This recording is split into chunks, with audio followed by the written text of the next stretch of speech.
investing is very emotional based game, right? I say it's a game because I think everything is a game.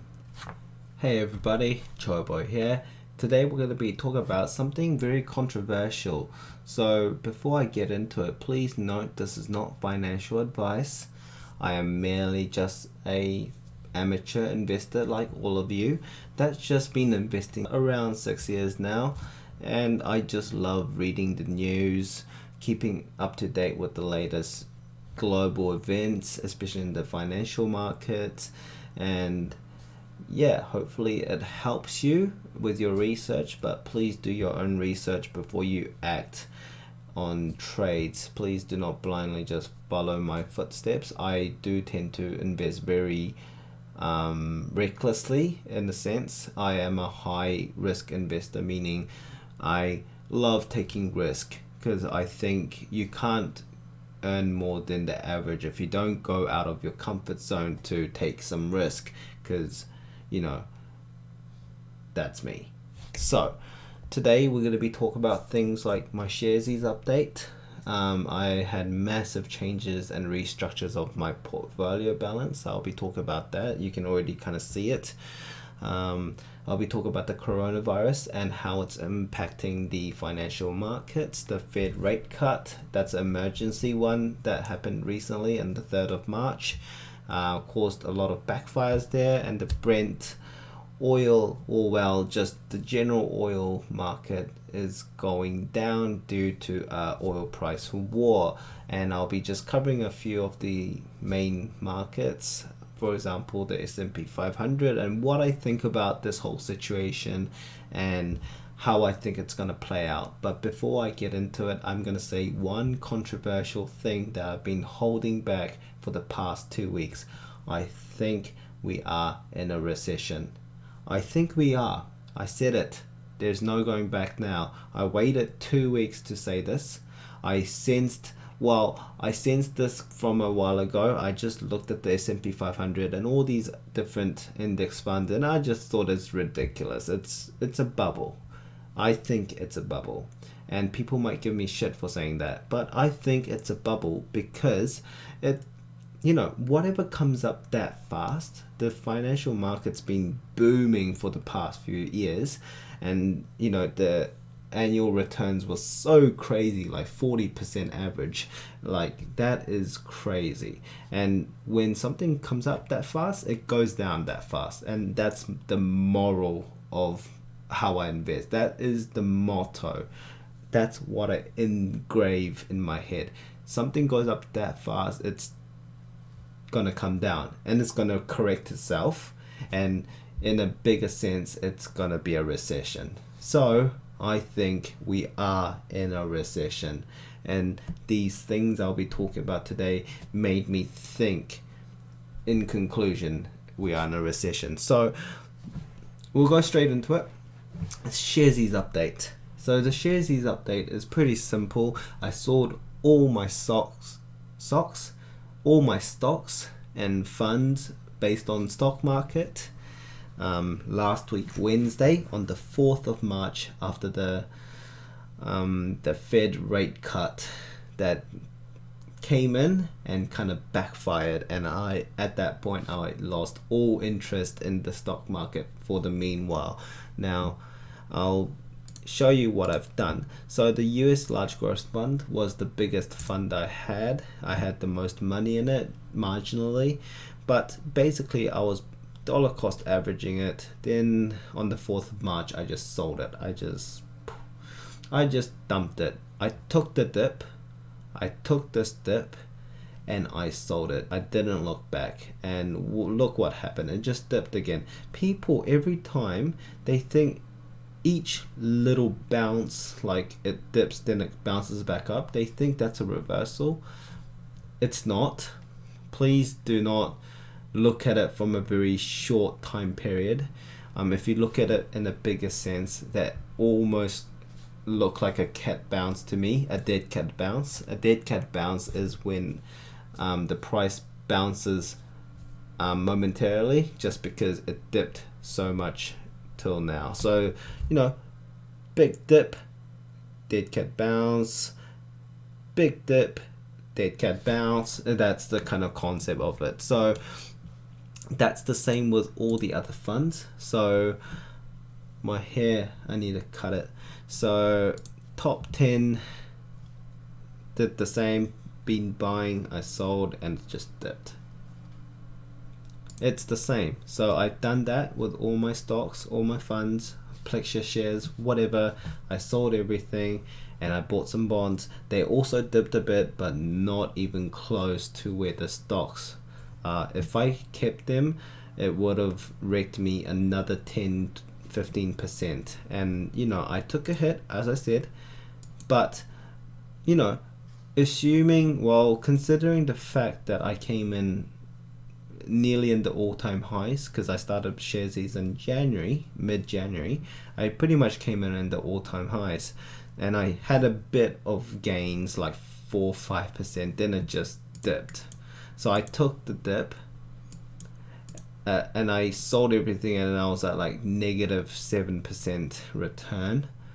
It kind of went to like 8 because my bond funds kind of dipped as well, but nonetheless, that's the story of my Sharesies account. I will update you guys on what's happening, but basically my strategy would be to start saving some cash and looking for cheap stocks to pick up on the way downwards. I'm expecting 40-60% dips if this is a recession, and if that follows through, it's going to be a really nice shopping for me. And to do shopping, I need to make some cash and have it very liquid where I can just chuck it in right away and buy cheap stocks. So I'm really excited about that. Hope you guys are doing the same somewhat. I mean, you shouldn't be selling your stocks and your funds just because it dipped. Honestly, I made a really ballsy move there. Not recommended at all. Please don't follow my stupidity. I just love taking risk. It's my first ever kind of major dip or crisis, if you want to call it. And investing in a crisis is very interesting. I think it's a very good learning experience because you only get this every decade or so. So I think I want to put my hands into the ground and get it dirty and learn everything by doing.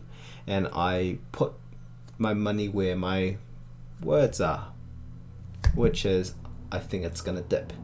So exactly what I'm doing is I'm waiting for more dips, and I'll be just somewhat dollar cost averaging it. I'll be buying decent chunks on the way down, and hopefully it makes me a lot of money in the next decade. Now, WHO, it pretty much officially said, hey, COVID-19 is a global pandemic. Now, can you guys all panic now because it's serious business? That's what it's pretty much saying, and the world is reacting like crazy because of it. But what does this mean for investors? Well, when you have people stuck in their homes, not spending money and just saving money, binge buying stuff and not planning to go out and use their money, you know, it slows down economic activity. The number of economic activity decreases because economic activity consists of people spending money. So when people don't do that, the economy slows down, and once it slows down, people get really anxious about the general kind of economic state of the world. And when that gets to a certain point, you get things like a crisis, and you get things like a recession or a depression, a financial one. And sadly enough, to add on top of that financial outbreak downwards, you got a bloody virus going around in the world killing people. Thank God the death rate's not high. It is more dangerous for the elderly or very young people, children, babies. So please be aware, it is serious business, and it is affecting people in so many ways. It's probably not possible to list everything. I'm pretty sure in every emotional level, any rational level, any whatever, it's affecting people big time, and people are very anxious about everything. So the general markets are going down because of it. So then the Fed makes an emergency rate cut. Now that's backfired, in my opinion, because the Fed doing an emergency rate cut, normally they do it when the economy is looking so bad that they want to speed up and they want to increase economic activities, so the economy kind of revives itself and takes a reversal on the markets and the stock markets financially and stuff like that. That's the whole point of a rate cut. It's an interest rate cut, meaning it encourages people to spend money and invest money, because it's not really worth saving money because they cut the interest rates. But also they make it easier for people to borrow money, so credit is easier to obtain, and that is supposed to be a deflationary act, but people are not looking so confident in the markets. Actually dipped. So let me show you what happened. So I sold everything around here after it started going back up. I kind of saw this and I was like, okay, I'm out of here. I'm done. I think it's gonna reject the resistance level around this $3,100 kind of area here, and it'll just dip. Exactly what I said, it dips. And to put my money on it, I sold everything around here. Worked out fine for me. Now, what happened is that the Fed rate cut kicked in from around here, and as soon as it kicked off, it started increasing. People started buying stocks because it goes up when the Fed rates say, hey, please use your money by cutting interest rates. But it backfired. I say it because it dipped. That's not what the Fed wants. The Fed doesn't want the market to dip. And when the markets dip, everyone gets anxious and every media just jumps in and starts fear-mongering people. It's a very big psychological game. Investing is very emotional based game, right? I say it's a game because I think everything is a game. But basically what's happening is that when people lose confidence in the market, they don't really want to keep their money in it, because why the hell do they want money in something that they think it's going to drop? So people sell, like me, and they keep selling, but every time it dips there would be a bit of an increase. But when people realize again, actually, why did I buy again? And they just keep dipping. Keep dipping. These kind of charts, these kind of trends only really come out during a crisis. And nothing dips like 20% out of nowhere and just suddenly starts reversing back upwards. It doesn't really happen.